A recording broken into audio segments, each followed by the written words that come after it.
What's going on, everybody? Welcome back to TTB Ravens Media. We've got myself, we've got Joshua, and then we also have Mike. Mike, do you want to introduce yourself for everybody that doesn't know your face? Well, my face, I'm Mike. Big Seahawks fan, as you could tell by the jersey. And I'm here to talk about a little Seahawks-Ravens game. Me and McConnell, we talk shit all the time. We don't play each other a lot, so this is like the rare week that we get to do so. I beat him in fantasy last week, so I'm looking to go 2-0 now. So I'm just ready to get it going, I'll have you know, Mike, the Oklahoma City Thunder have already defeated the Chicago Bulls this year. basketball. So you're 1-1. You're 1-1, all right? Joshua, I'm not 1-1. I'm 1-0 because I don't care about basketball. So I'm 1-0 in my eyes. Okay. Man, I'm doing good, man. Listen, it's the weekend. It's Ravens football coming upon us. You got USC versus Washington tomorrow night. So there's a lot of good college football and there's a lot of good NFL games coming about, man. And I'm definitely ready to see our guys go against those Birds in the NFC and hopefully come out with a dub. Yeah, and I'd agree with that. I don't think Mike does, but we don't care what Mike thinks. That's the rule of life. Don't care what Mike thinks. If you've been in any group chat with Mike, that is very true. Nobody likes Mike. Yep, true. Yep. Except for everybody from Chicago that doesn't know Mike. Doesn't know me. But they know the facade. Facade of me. Yeah. The other Mike they like. But so in this episode today, we're going to do a couple of things. Obviously, we'll finish it off with some bold predictions. We're still going to try and do a live stream tomorrow before the game. Mike may or may not be able to make it. We'll see. But we're going to start off. We're going to do some trivia. I've got some questions for Mike. We've got 3 questions each. We're going to ask each other. And we're going to be able to, just kind of test each other on each other's teams. One easy, one medium, one hard. You guys play along in the comment section down below. We don't know exactly how hard. Mike and I really love football trivia, so I don't know what easy, medium, hard is. But Mike, I just want to ask you before we get into the trivia, I've got a question for you. Yeah, what's up? All time, you're looking at 2 of the greatest to ever do it. Who do you have as better, Russell Wilson or Aaron Rodgers? Because there was a time. Next question. There was a time where you adamantly demanded that we debate this subject. And I'm giving you the floor now that I didn't give you 2 years ago to debate me on why Russell Wilson is better than Aaron Rodgers all time. I'd like you to to start off, this year he has more touchdowns, more yards, more wins. He just beat Patrick Mahomes. So I think that's all you need to know right there. I mean, I actually don't think they have more wins. They most definitely. Well, he has more wins than Aaron Rodgers. Rodgers is still on the team. Hey, he's not participating, though. Yeah, just like I was on my high school varsity team. Yeah, right. Okay, Mike. Mike. Legacy season for the debate. For the debate. Matt, so, do you want me to cut you guys first and get that out of the way, and then you guys can hit me with 3 for mine? Alternate. Let's alternate. Alternate. All right. Let's alternate. Turning on Do Not Disturb because I just got a call from our boy Matt trying to reach me. Matt, shut up. We're live, bro. Come on. Yeah, come on. He always calls me when we're live or I'm recording. He's like, come on, what's going on here? I'm like, dude. All right. Of course you ask me while I'm live. Yeah. First question for you two. All right. The last time you guys won the Super Bowl. This is the easy one. Yes, this is the easy one. Okay. The last time you guys won the Super Bowl, 2012 season, called it the Blackout Bowl. How long was the delay from the lights turning off in the Super Bowl? How long was the delay? That was 31, 32, or 33 minutes. Josh, what's your answer? I'm gonna trust McConnell. McConnell, you can't give me 3 answers. You got to give me 1. I'm gonna say 31 minutes, 48 seconds. Okay, Josh. I'm gonna trust McConnell on that one. I just knew it was a long. I knew it was a long time, honestly. You're close. You're close. 34 minutes to be exact. I looked it up. 34 minutes. So 34? Not bad. Dang. Yeah, you're kind of a casual fan, but you still like it a little bit, I guess. Okay, Mike. That's okay. Let me pull out the hardest question. Yeah, but I hit with the hardest question known to mankind. Let's see here. So here's one for you, Mike. Yeah. In this century, 3 players from the Seattle Seahawks have led the NFL in yards per carry for a season. Can you name those 3 players? You don't need to name me the year. Sean Alexander, Kenneth Walker, and Marshawn. Okay, you got 0 correct. Congratulations, you casual fan. What? The answers Who was are it? Rashad Penny in 2021. Actually, I could've gotten that one. Yeah. Thomas Rawls in 2015. Shut and up. Russell Wilson in 2014. Shut up. That's so crazy. Thomas Rawls is insane. I actually could have got Rashad Penny because I'm actually the president of the Rashad Penny fan club. So I should have. Clearly, you're not. Clearly, I'm not. Clearly, I got impeached. But I got impeached somewhere along the line apparently. But it's like asking me an auto brand question and I get it wrong. All right. All right, fellow casual fan Makana and super fan Joshua. Who was the first quarterback in Ravens history to throw for 400 yards in a single game? Ooh. Damn. Yeah. Got you stumped a little bit, huh? What year were they playing for the Ravens? I think that might give it away. Yeah, that would probably give it away. So, yeah. I mean, I feel like it's not going to be Joe. Obviously, Joe did it. Before Joe. It wasn't Kyle. We definitely know it wasn't Kyle. It could be Vinny. I think the Ravens were the second most yards he ever passed for Vinny Testaverde. If it ain't Vinny, for some reason I want to say Steven there.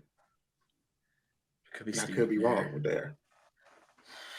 Probably wrong. You guys got about 15 seconds. The play clock's winding down a little bit. 400 yards. Remember that Super Bowl year, took over, and he didn't do, and that defense carried him, so we can't even count on Trent. So I think probably the best answer would probably be Vinny. Let's go with Vinny Testaverde. We'll lock it in. That's correct. It's Vinny Testaverde. Dang! Let's go! First year, he threw for 429 yards. It's pretty good. It's actually really good. Honestly, the best quarterback we've had other than the ever. Since the beginning of this organization, real spill. Yeah. All right. Oh, I gave you the medium question first, Mike. I'm sorry. I was gonna say that was a last. Okay, I did them out of order. That's fine. So here's the hard question. Oh God. What team in the NFL has beaten the Seattle Seahawks the most? Okay, so I feel like this is you expect to say 49ers, but then you remember that the Seahawks just came into the NFC West in 2002. There's 40 years where they didn't do that. So I'm gonna take an old AFC West team. I'm gonna take the Raiders. Wow. Unfortunately, that's still incorrect, but it was on the right track. I knew Broncos. I knew it was either the Broncos or the Raiders. A record of 20 and 35. Bonus question. What team did the Seahawks have the worst winning percentage against? Ooh. Seahawks worst winning percentage. It's not going to be a West team. In the spirit of the week, it might be the Ravens, honestly. It might be the Ravens. I can't remember the last time they beat the Ravens, except for 2014. I don't know. I'm going to say Ravens. 2014, Seattle. They beat them. Yeah. I was going to say, yeah. Is it the Ravens? No, 2010. No. It's Washington Commanders. Wow. Talk about a 30% win percentage. I just remembered that when I looked. We only played Seattle 6 times. Y'all tied against us. Yeah. Honestly, in the matchups. Yeah, I was gonna say we don't play each other a lot, but I can't remember. It's been a while since we beat you guys, so I wasn't sure. I'm mad at myself. I really should have guessed Broncos, but I was right there. Anyway, Makana and Joshua, final question. All right. In the history of the Baltimore Ravens, circa 1996, when I'm not claiming the old Browns, I didn't do that much research. Circa 1996, there have been 6 Heisman Trophy winners to play for the Baltimore Ravens. Name them all. Troy Smith, Lamar Jackson, Tyrod Taylor. No, Tyrod didn't win. Tyrod didn't win? Okay, my fault. Mark Ingram. There we go. RG3. There before. Oh, that's 5. I'm drawing a blank. You guys got 5. That's 5? Okay. Yeah, you need one more. Did we get another Ohio State guy?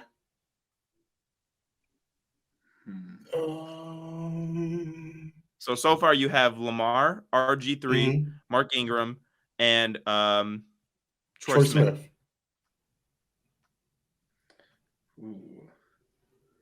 I'm like, did we have Reggie come over late in the career? I don't think we had Reggie. No. You have 4. I'm sorry. No, Josh was right. You have 4. I miscounted. 4. Okay. You have 2 more. 2 more. Can you give us the year that they played for the Ravens? One of them you can go with 1996, and the other one you can go with 2011. I think. I don't know. Ooh.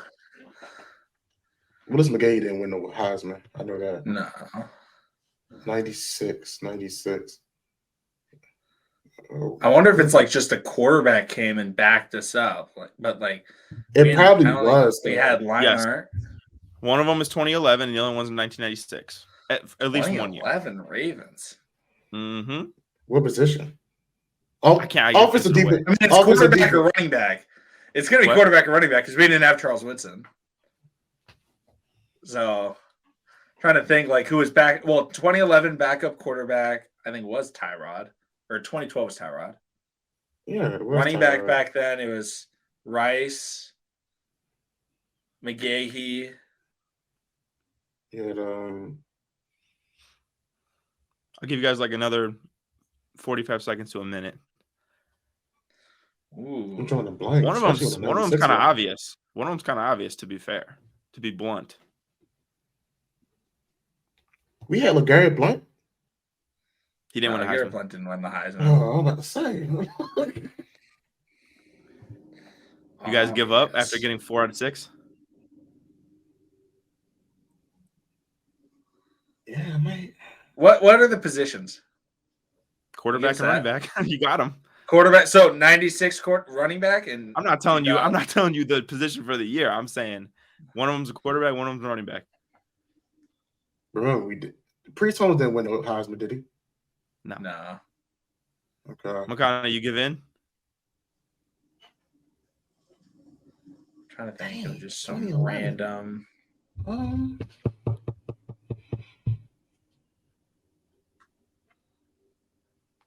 Yeah, to be we didn't have Bradford. I feel like we had the running back in 2011. I think your time's about to run out. You want me to? Can I reveal him? Yeah. Okay. We just talked about him. Vinny Testaverde, 1996. He won the Heisman Trophy back at in college, and then in 2011, you're gonna shoot yourself in the foot for this one. Ricky Williams won the Heisman Trophy at Texas all those years ago. Last season in the NFL, his last pit stop before he decided to retire and smoke all that weed. So I'm impressed you got Troy Smith. Troy Smith was a good one. I think Joshua said that. I wouldn't have. Yeah, that was a good one. Yeah, but Ricky Williams. All right, Mike. Here's your last one. Yep. Is this the easy one or the hard one? This is the easy one. How many MVP votes does Russell Wilson have in his career?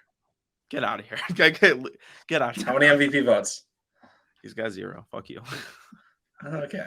Thank you. I appreciate that. Mr. Oh, you're getting a pot stirring a little bit. You're getting a pot stirring a little bit. You know what? How many does Bobby have? He got 1. Bobby Wagner has 1. So we have a MVP, I guess. Congratulations, Mike. Listen, bro, not all of us can have MVP quarterbacks. He wasn't a finalist. He got 1 vote. He was a top 15 finisher, all right? That's all I care about. Cool. You once had a top 15 player on your team. We had Sean Alexander win MVP, all right? 20 years ago. On your team currently. One top 15 player at some point in their career. Shut up. Congrats. Congratulations, Mike. You just got a real shot this weekend. All right, let's get to this now. Yeah, let's talk about this weekend now. Let's get to it. All right, Mike. You went on record earlier in the show, or at least when we were in the lobby, and you said that you're currently wearing the best jersey in the NFL. Correct. And that's a little bit surprising to me because the player I would expect on the best jersey in the NFL would at least be a top 2 wide receiver drafted in the first round. But for some reason, yours is 3rd best. So explain to me, Mike, the decision to wear a Jackson Smith and Jigba jersey when there's two other rookie wide receivers you would much rather have drafted? My question for you then would be, how many game-winning touchdowns does Zay Flowers have with 35 seconds to go? 0? Oh, okay, that's what I thought. How many does Jordan Addison have? 0? Okay. Quentin Johnson, he doesn't even have a catch. Actually, Jordan Addison has a lot of clutch touchdowns. So yeah, but with 35 seconds left against the top 3 defense in the NFL, I think he had a touchdown against the Niners with under 35 seconds left to the end of the first half. To end the first half, right? Because games are played with 2 quarters in the counter. Yeah, for sure. Yeah. It was 10-10 going into that. That kept them the lead. That was the game-changing touchdown. Game-winning touchdown. Well, I'm just saying this one won the game. Okay. So, I mean, if you think JSN, are you happy with that selection over Jordan Addison and Zay Flowers? Yes, I am. People got to understand that. Now that we've established that Mike is delusional, now we can hear his reasoning. So here's what we got to understand, right? Jordan Addison is right now the wide receiver 1 in Minnesota, right? He was the wide receiver 2. But he put up really good numbers next to Justin Jefferson as well. Right. He did put up good numbers. Jackson Smith and Jigba is the wide receiver 3 in his rookie year in a run offense, right? The Seahawks want to run the football. The Vikings don't want to run the football. The Seahawks want to run the football, and they have 2 receivers that are more well-established and really, really good ahead of him. Is Jackson Smith and Jigba going to put up better numbers than these guys in year 1? Probably not, and that's okay. But we're talking about 5-10 years down the line. I think he's going to be a better player, and I think he's going to be a more productive player. I still think he's the best receiver in the draft class. I said it before the draft. I'm saying it now. I said it after the draft. I still think he's the best receiver in the draft, and that includes your boy Zay Flowers, unfortunately for you. He's still the best receiver, and while the numbers might not be as big as some of these other guys in year 1, I still think that he's going to be a very, very productive receiver going forward because let's be real, he's taking over Tyler Lockett's spot in about a year or 2. So he's going to get all the – they're very different players. They are drastically different. But he's drafted to be the Tyler Lockett replacement. Let's call a spade here, right? He's also drafted because Dwayne Eskridge didn't work out. Marquise Goodwin didn't work out. Spade. What? Philip Dorsett never worked out. I don't think you understand what a spade is, Mike. I understand what a spade is, and I'm seeing it. I'm calling it with Jackson Smith and Jigba. More like a diamond. That's what he is because he's a diamond in the rough. Anyway, I got Josh on that one. That was pretty good. No, he's a great receiver. He is a great receiver. And all this talk great about receiver. Great receiver. Jackson Smith and he is. There are now in a few years, 65 players in the NFL that are great receivers based on that statement. That's what I just said. Stats don't tell a full story right now with Jackson Smith and Jigba because on his place on the depth chart, his rookie year, and the fact he still gets targets. He does. He's getting a lot targets. More. He doesn't get yards. His targets are on an upward trajectory ever since the Cincinnati game, which just so happened I went to in this jersey. Coincidence? What week was that? That was 4 weeks ago. It was Cincinnati bye week. You guys have played 3 games. Yeah, exactly. We're 8 weeks into the year. That's a half a season sample size right now. That is less than half. It's 3 games. That is basically half. It's basically half. It's like 38%. Okay. Well, guess what? We have played 7 games, and that's been the last 3 games. So, I mean, I don't know what to tell you. I don't know why you decided to pick a bone with me on JSN. There's a lot of other things we could have discourse about. You guys drafted Devin Witherspoon over Jalen Carter. How are you feeling about that? Amazing. I'm feeling amazing. Are you kidding me? He's the highest graded. Okay, let's use PFF. He's the what? Let's use PFF. No, listen, I can use PFF when it supports my own agendas, and that's what I'm going to do right here. Thank you. Highest graded. Thank you for saying that right there. On a recorded line. On a recorded line, Mike. That's going in the group chats, man. Yeah. Any delusion about how good Devin Witherspoon is just complete bias from you being a Seahawks hater. He is awesome. If not for Jalen Carter, he would be the runaway defensive rookie of the year candidate. He has played awesome defense. That's weird that you mentioned Jalen Carter. Yeah. You don't think Ford's better than Devin Witherspoon? What happened? I said we don't feel like that. Forbes is a better DB than Witherspoon if he wasn't in a Commanders uniform. No, Forbes sucks. Forbes sucks. What about Mr. JPJ? I don't know, man. I don't know. JPJ, man. Joey Porter Jr. Best corner from this class. Hey, they playing now. JPJ.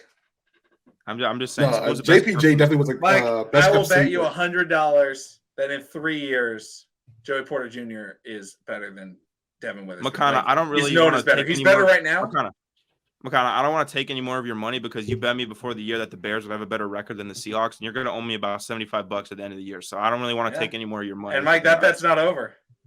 The Seahawks are 3 games above the Bears. The Bears are the Seahawks are 3 games above the Bears 8 weeks into the year.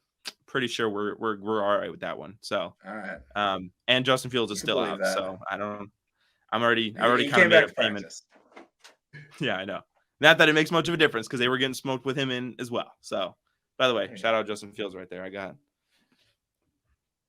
Anyway, Devin Witherspoon's awesome. He's a great corner. I think if we actually want to talk about the matchup in this game, I can see a lot of Devin Witherspoon on Zay Flowers because we've been playing Devin Witherspoon in the slot a little bit more. We all know Tariq Woolen's got the outside. Trey Brown has been manning the other side pretty well. Witherspoon has been playing the slot. He's been making plays. He's been doing everything we've been wanting him to do. I think the main goal for the Seahawks in the passing defense department is to shut down Zay Flowers. I think he's obviously your guys' biggest weapon. And I think he's going to be the game plan on offense in terms of the passing attack. All right. So Mike's never heard of Mark Andrews. I've heard of Mark Andrews before, but if you're talking about a guy who can open the game and break away the game, I think Zay Flowers' athleticism is just a little bit better than Mark Andrews. And, with the fact that Zay Flowers plays in the slot, it gives him better matchups, right? Let's be real. Joshua looks like he wants to say something. Yeah. It's for the simple fact that, a team that's been going to the Super Bowl that McConnell and myself probably have a strong distaste for has been using their number one target in the Travis Kelce. And when they did have, the slot guy, wherever they wanted to line him up, the cheetah, he was damn near, interchangeable. So, I mean, honestly, for me personally, it don't matter. It don't matter if you can run a route that great or if you can, get over top. If you got a big body tight end, which in some offices that it has shown that has worked out a lot, especially for Baltimore, Mark Andrews still the number one target. Yes, granted, if you have watched some games, we do force feed Zay Flowers. Sometimes we do DTM, in the words of McConnell, and sometimes, we do just enough. But when we really get the offense going, it's through the run game, is when we get our big old, top 5 tight end going. And then everyone else can eat off of, that pass and run scheme. I mean, honestly, Zay is he's the chess piece. He's the hidden gem. He's a little sprinkle, on top of the ice cream or whatever, however you want to call it. But I mean, at the end of the day, when it still comes to that pass game, you still got to respect Mark Andrews. I don't care who. No, and that was not me. No, and I agree with Mark Andrews. I'm just saying it's harder to. I don't know how to articulate this. It's harder to game plan against Mark Andrews because, like you said, he's just such a big body tight end. Like he'll just catch passes. Like there's nothing you could do about that. That's fair. Whereas with the Seahawks and the way they run their defense, hey, baby, we have Jamal Adams kind of shadow that area. Maybe we kind of shift to run less zone coverage because we're one of the heaviest zone coverage teams in the league. Maybe we say, hey, Spoon, just one-on-one Zay, right? So there's schematically, I think that's going to be the focus is Zay Flowers. But like you said, Mark Andrews is still a vocal point. We're going to be watching him on every single play because he is just such a dynamic weapon. You're absolutely right. I mean, go ahead, Joshua. Go ahead. I was going to say, I know you talk about your defense run zone coverage, but even though I got Odell Beckham Jr. on one leg and also he's helping, Rashad Bateman build his confidence, we don't go over the top that much. We got wide receivers that can pretty much pick off a zone as much as they want to. So, I know you said put Jamal Adams here, but I mean, hey, if we do go over top, Jamal Adams not going to finish the game. He don't got the hips like he used to. And Zay got the burner. All right. Got the burner phone, baby. I'm just saying. No, and that's fair. I mean, we're not going to talk about Jamal's resurgence this year. I mean, he's been awesome the last few games, but I'd be lying. What are they calling? I'd be lying. I would be lying if I said that I wanted to see Jamal Adams on Zay Flowers all game. Right? That'd be a lie. I think one of the key matchups in this game is going to be how often the Seahawks run zone versus if they change to more man coverage. Because I know you guys are really good against zone coverage. That is well documented this year. And the Seahawks are top of the league, if not the top of the league in zone coverage. Because Pete Carroll, if you know Pete Carroll, he loves his cover 3, right? That's what they ran all those years with the Super Bowl teams. Yeah. So you get to run. You're going to see, okay, maybe are the Ravens destroying this? Do we have to run more man coverage? Or is it holding up and we're going to stay strong and run zone coverage? That I think is going to be a key thing to watch for the Seahawks defense. So I think that's why it's so important that they start off the game well so they don't have to completely just abandon all the things they've been doing well all year, right? So that's just what I think. Yeah. No, I mean, you're right. I mean, guys, if anybody's watching this, they're like, man, McConnell's bullying Mike. All right. Mike's my boy. I'm going to leave. I bully him. That's what we do. No, I'm just kidding. No, I like giving him trash because, it's obviously it's rivalry week. You guys don't know. I went out to Chicago. We watched the Braves Cup series. He got me there again. I did. I'm trying to get a win against Mike. I don't think we knew each other in 2019 when the Ravens played, and so when the Ravens played the Seahawks. So yet to really get a big win, over the Seahawks. This is the first game for our football team, so it's a lot of fun. We talk trash to each other all the time. So in this game, obviously Mike knows my favorite players on the Seahawks. He knows my least favorite players on the Seahawks. Switching over the other side of the ball, Ravens defense, Seahawks offense. Obviously, the Seahawks have a goal. They want to run the ball, and then they're going to hit you with that, play action or that deep shot to DK or Tyler Lockett, or, Geno is elite, we'll say. Correct. As not will say, Mike will say. That's a better way of putting that. But you got Kenneth Walker, who I loved in the draft. Mike knows that. You got DK, who I love. I love when he plays the Ravens. He's got them butterfingers. We don't want to talk about that. We're not talking about that.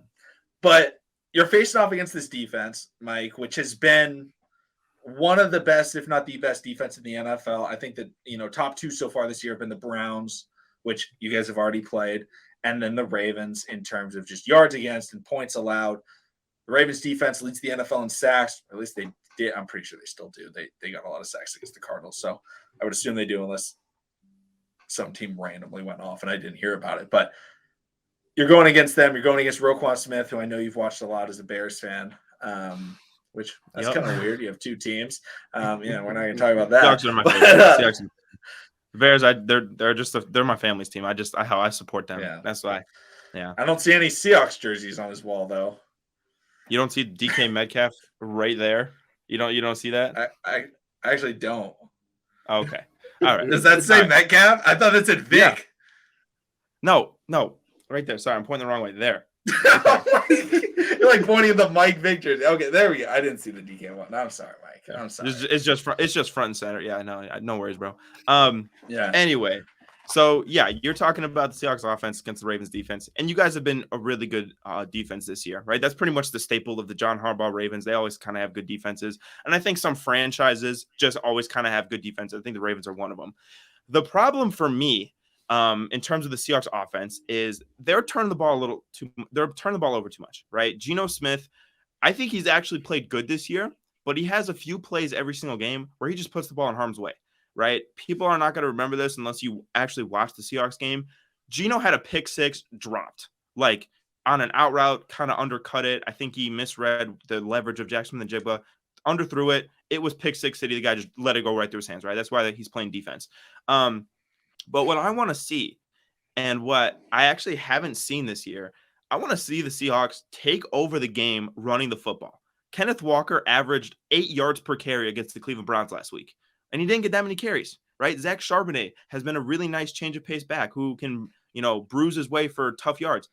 Didn't get that many carries. They wanted to throw the ball all over the field against the Browns, and I'm kind of thinking, that's not how you beat the Browns, because when Myles Garrett can pin his ears back and just chase after your quarterback, it's not a recipe for success. Now, we did neutralize him pretty well. He only had 1 sack, right? But I want to see the Seahawks in this game against the Ravens impose their will and run the damn ball. Stone Forsythe, who is our Band-Aid fill-in at right tackle right now, was really, really good in the run game the other day. Really good. That's his strength as a player.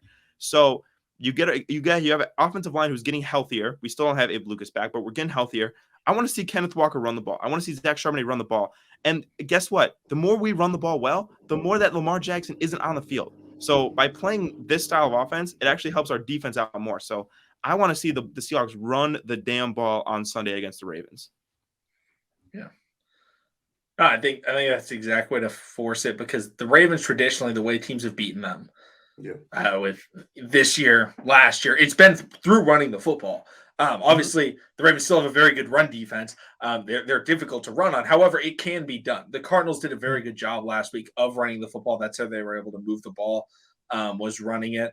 The Indianapolis Colts, they did a decent job of running the football. Now, decent job is like they struggled immensely. However, they had like 2 or 3 big-time runs where they were able to spark a drive and get some points. And that's how they were able to win that game. So, when you're looking at this game, obviously it's not going to be – hopefully it's not like this. Hopefully it's not Kenneth Walker just 5-yard, 5-yard, 5-yard. That would be great. I'm fine with that. They're going to be able to win that way.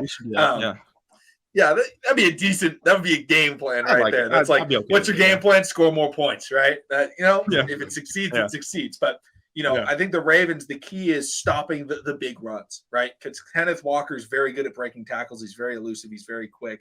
And even Charbonnet, he's a tough guy to bring down. Luckily, the Ravens braced themselves by already facing Derrick Henry, which is nice when you're prepping for that. But, overall, I think trying to stop the run – but not overselling it, because I don't think you want one-on-one coverage with, Tyler Lockett or DK Metcalf, even though I actually don't know who Marlon's going to cover. I would assume he's going to cover DK. However, I wouldn't be surprised if Brandon Stevens has that assignment, just to give How big Marlon. Is Brandon Stevens? He's 6'1" or 6'2". He's like 6'1". Okay. Yeah. So he sizes up. He does size up, very physical. But I think Marlon's more technical. Yeah. But if Marlon's physical, also physical, so I don't know who they'll give the assignment to. But I think, honestly, Mike, if I'm looking at this matchup, I'm Geno on Geno. Like, that's the game, in my opinion. Geno Stone. Smith. Geno Stone leads the league in interceptions. If the Ravens secondary is able to play well, and Geno does take one of those deep shots, which he will take a lot of deep shots in this game. He always does, but that's what makes their offense works. That's how the Ravens won a Super Bowl, was run the ball hard and then throw it up to Jacoby Jones and throw it up to Torrey Smith. So Ravens fans, we've seen it before with our own team. Now we're going up, we're facing it, and I'll say DK Metcalf and Tyler Lockett is probably a better duo than we had when doing that. I would guess, I would say, a little bit. No, and the thing with the Seahawks is, yes, Geno he's really good with the deep ball. He is. But I think what he's good at is his accuracy and his touch, not so much the decision making. So I worry that they're going to be a situation where maybe it's, 3rd and 7, 3rd and 8, something. Maybe the Ravens are ahead or we're tied, and he just kind of chucks it up there. And then it gets intercepted, and then maybe the Ravens steal all the momentum. One thing you don't want to do, and I feel very strongly about this, when you're a road team, you don't want to give the home crowd a lot of momentum. So interceptions, fumbles will really get the crowd going. And I know Ravens fans are legit, right? And we're not playing the Rams. Let's be honest with ourselves here.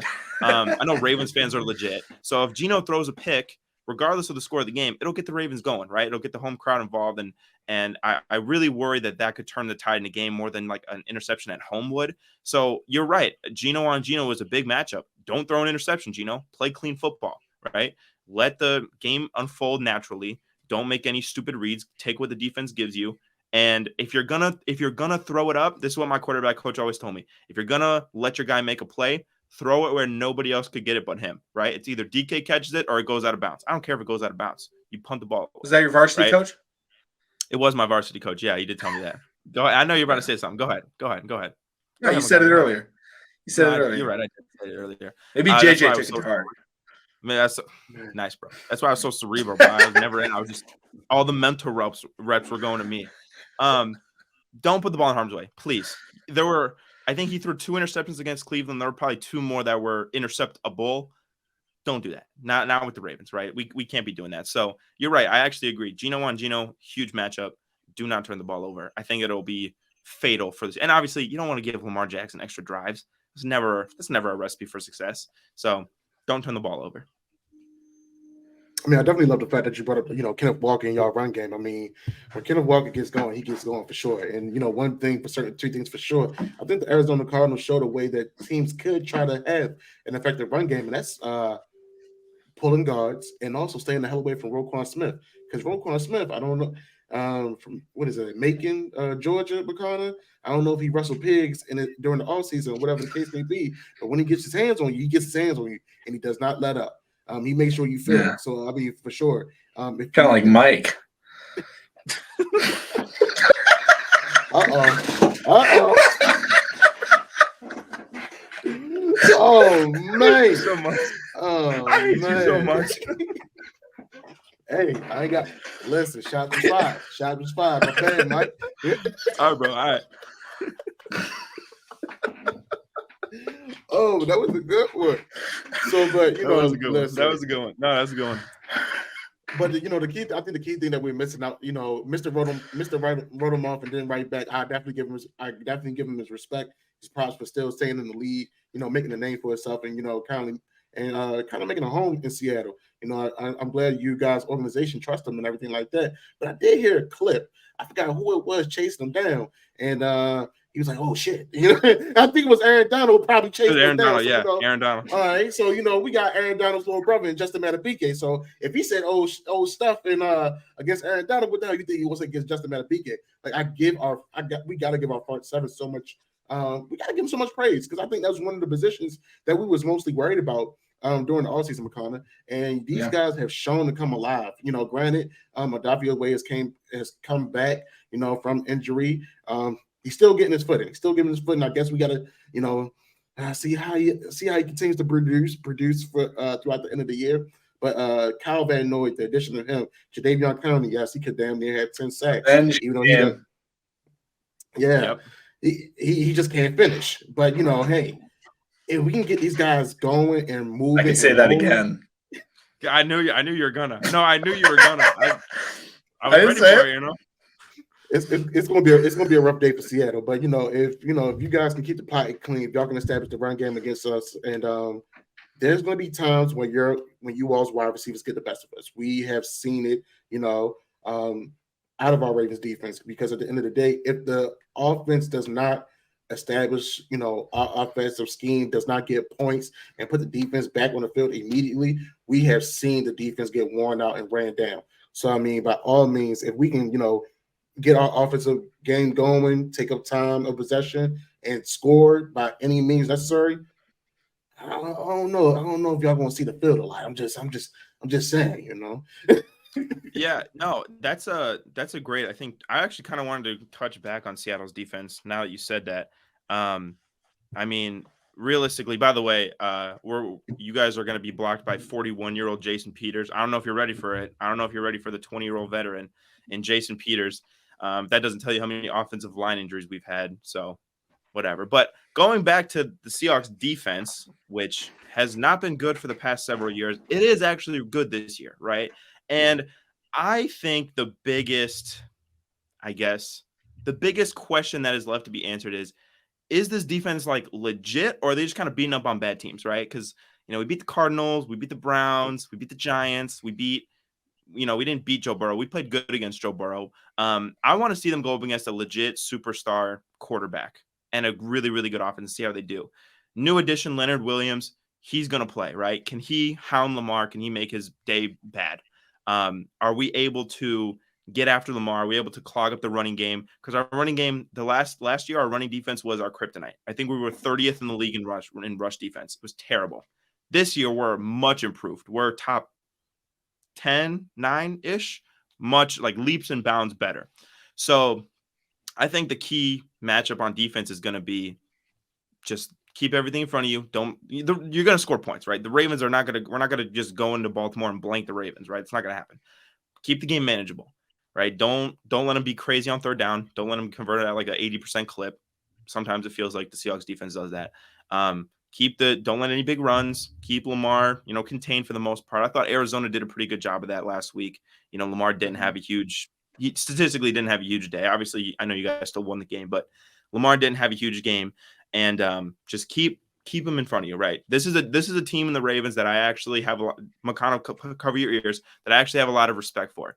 And I think that you guys can cement yourself as one of the better teams in the AFC. If the Seahawks, I think this is a huge indicator about where the Seahawks are at. If we can go into Baltimore and beat the Ravens, I'm feeling really good about the season. If we lose, but it's close, I'm like, okay, we're close. If we just get blown out like the Detroit Lions did a couple of weeks ago, I'm thinking maybe we're not as good as I thought, right? So this is a really good litmus test for the Seahawks, a West Coast team going into Baltimore to kind of see how we are as an organization and where we're at. It's the Ravens' first home game in a very long time. After going to London and then going all the way out to the West Coast, not really the West Coast, but west to Arizona. The Ravens have been moving around. They're finally back home. They're taking on a legitimate, competitor. They're not getting an easy victory. Yeah. I'm just saying. Can you say that again for me real quick, McConnell? Can you say that again for me real quick, just so I can hear that back? What? You said not an Sounds easy like Mike. competitor. Is that what you said? Yeah. Go ahead. Yeah. I'm throwing it out there. But at the same time, the Ravens, for some reason, maybe it's brother of Jim Harbaugh, I don't know, but they shrink to their opponent, and for some reason, like when they play really good teams, they're like, you watch the Ravens, you're like, damn, it's the 07 Patriots. Like, what happened? Like, you're like, where's this team against the bad teams? Because they play against good teams. It's like the Lions. I think the Lions are a good team, and the Ravens just came out and it was like, damn, like what's going on here? Like nobody knew it. Everyone was surprised by that. Like they were just ready to play, and they're ready to play against really good opponents. And so hopefully they come out and they're ready to play against the Seahawks. Obviously, the last time they played them, it was a really good game. The score ended up being like 2 possessions, but it was essentially a 1-possession game the whole time prior to TK. What was that? But that was one of the most important moments of Lamar Jackson's career, I would say, in the relationship between brother of Jim and Lamar Jackson was that, do you want to go for it? And he says, hell yeah, coach, let's go for it. Score the touchdown, the Pat Ricard pull. That was a huge play for them. Lamar's getting an opportunity against them as well. Loves playing against the NFC. But Mike, I don't know if you know this. We end every pregame show with some bold predictions. We do one on offense, one on defense. Joshua, why don't you start us off? Then we'll go with Mike. Why don't you give us an offensive bold prediction just in the game? You can do Ravens, you can do Seahawks, whatever you want to do. Oh man. I'm gonna go. Of course, I'm gonna go with Baltimore, man. Give me Lamar all 500 all-purpose yards and Jackson 5. I feel like us being back home, we go crazy. We go crazy, man. We go crazy. I think we've been right. How many bold predictions have we been right on? Yo, we've been close this year. Like we didn't have maybe about it's either been our bold predictions or even our score predictions. Like we've been literally right there. We've been pretty close. We once had a Devin Duvernay return a touchdown. Once was one of ours. We got the score prediction right when the last time the Ravens played the Chiefs. We're good at the bold predictions, Mike. But it's got to be bold. I think more bold. I think more bold. All right. Yeah. All right. Don't think stupid. Think bold. All right. So you want me to do both of mine or just my offense first? Let's just go with the offense first. Okay. Just the offense first. Kenneth Walker breaks the rushing. No, I'm just kidding.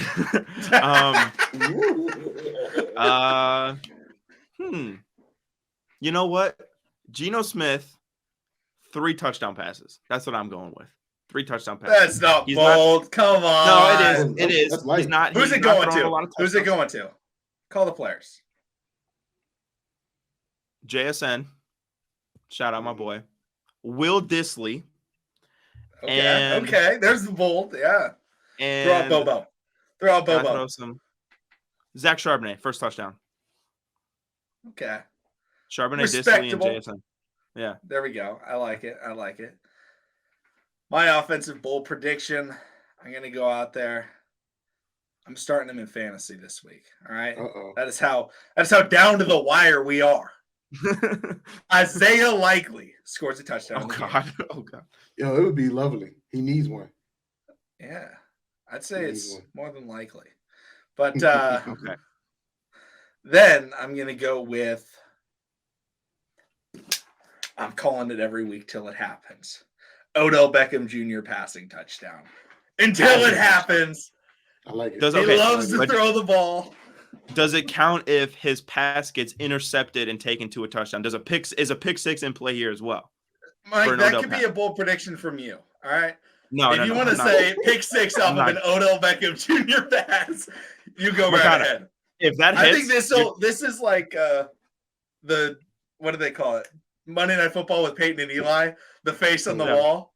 If you get a bold prediction right on the show, you're getting a face on the wall. We're getting a Mike sticker somewhere. We're giving you a shout out if you get one of these. I'll autograph and I'll mail it over there to you. All right. My bold prediction. Ooh, this is pretty bold. This is pretty bold. Boye Mafe, the most underrated pass rusher in the NFL, by the way. That's another bold prediction. That's another soundbite for you. 3 sacks. Bold prediction. That's just stupid. 3 sacks. Here's why I say it. Boye Mafe's been one of the better pass rushers. Pressure rate, sack rate, everything like that. You're going up against the Ravens, who I heard Morgan Moses is out. That's a big loss for you guys at your right tackle. I don't know who your backup right tackle is. It's probably not as good as Morgan Moses. That offensive line's been. I don't know. It might be better. He might be better. You got a 6'7", 6'8" behemoth. You better watch out. All right. Well, Boye Mafe to have 3 sacks. Mike's looking forward. Yeah, I'm looking forward to it. 3 sacks. He's been awesome. He rushes primarily off of the right tackle side of the ball, and with the addition of Leonard Williams in the middle of the field, you can't double team Boye Mafe, right? You have to pay respect to Leonard Williams and Draymond Jones and Darrell Taylor on the other side. So Boye Mafe had 3 sacks against. I don't know if Lamar's been sacked 3 times in his career, but I'm calling it. Boye Mafe's going to do it. Oh, Mike, we had Alejandro Villanueva. Yeah, come on. Oh, yeah. Okay, never mind. So it's like 3 times in a quarter. You got 3 sacks 3 times in a quarter. Yeah, no, real talk. All right, Joshua, what's your defensive bold prediction? I got 4 picks, 2 picks by Brandon Stevens. Gino owes him. Oh, yeah, 4 picks. You know what we call him? You know what we call him, Mike? What? We call him. we call him ball skills. So we call him because he doesn't have Gino? any. Oh no, Brandon Stevens. Oh, nice. Brandon Stevens, we call him ball skills because for the last 2 years it's been Brandon Stevens great coverage and then just like Moss. It was like, man, if this guy had ball skills, but this year he's put it together. He's got the ball skills. He's getting picks. He's forcing incompletions. So now we're calling him ball skills. Brandon Stevens. There you go. And I didn't even think about this. BS, ball skills, Brandon Stevens. It's perfect. It's perfect. Oh yeah, we locked in. We locked in. All right. And now my prediction. No, I got to get my defensive ball prediction. You're right. Mike, you have a man on your defense by the name of Blitz Boy. He's retired. He's Jamal Adams now.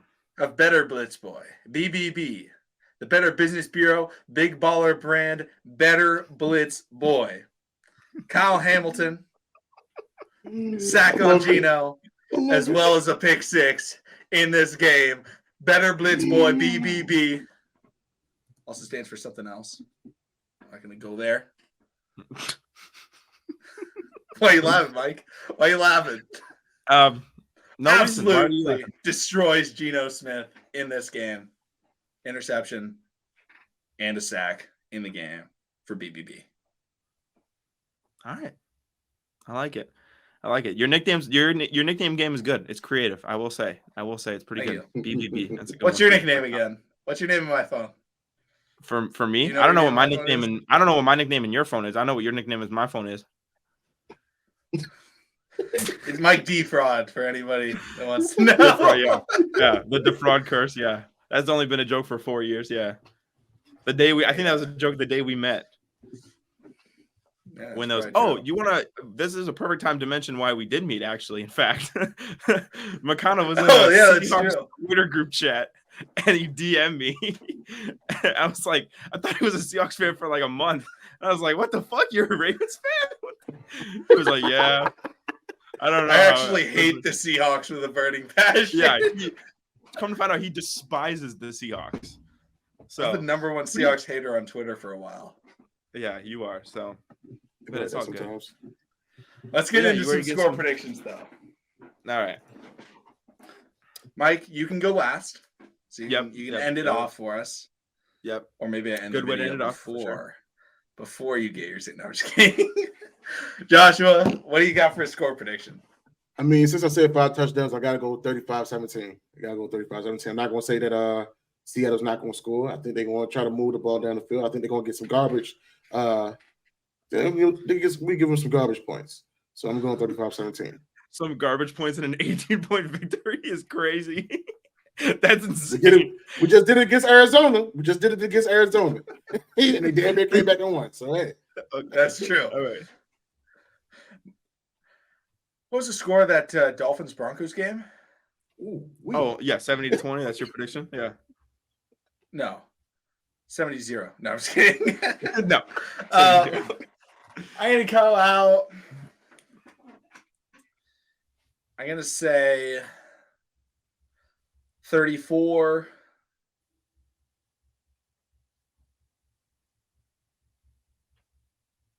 18. All right. So you guys both have score predictions that would be weird couple age gaps.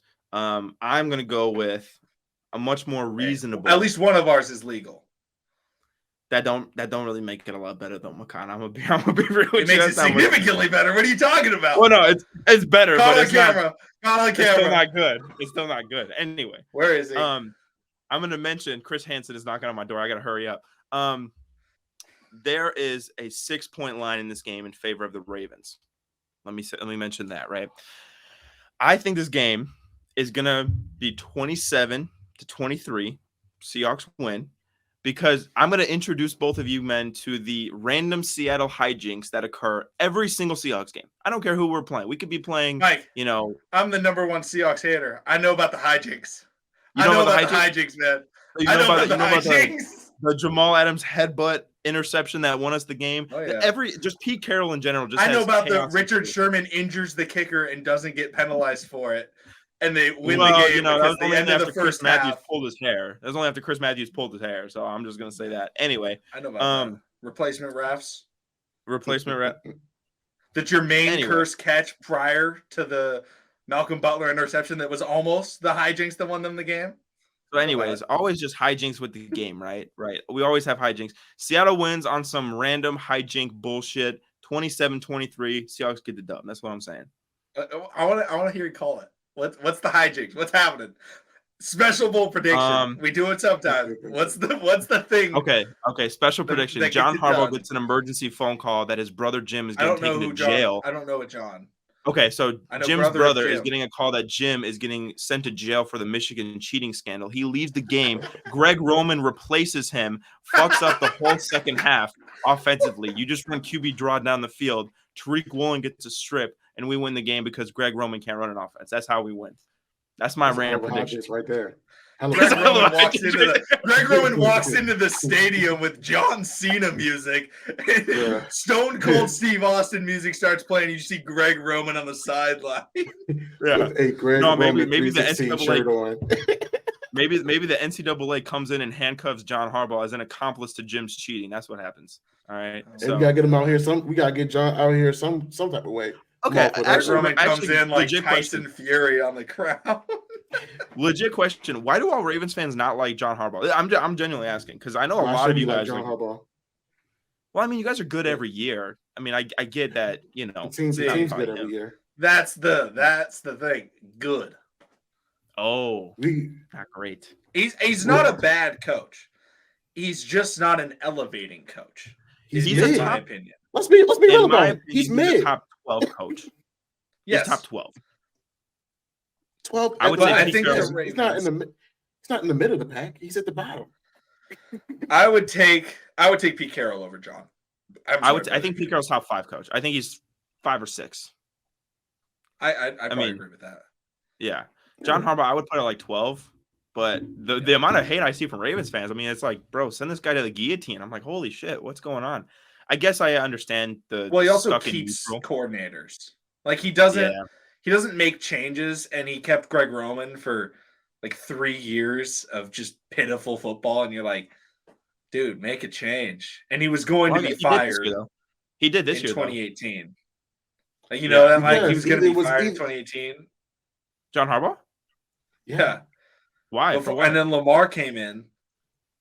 And then Lamar started playing because they were losing. They were getting destroyed. And then Joe Flacco got hurt, and they were getting destroyed. They were a horrible record. They went 7-1 to finish the year with Lamar as the starter, and they made the playoffs. All of a sudden, I was like, "Ooh, let's ride with Brother Jim one more year.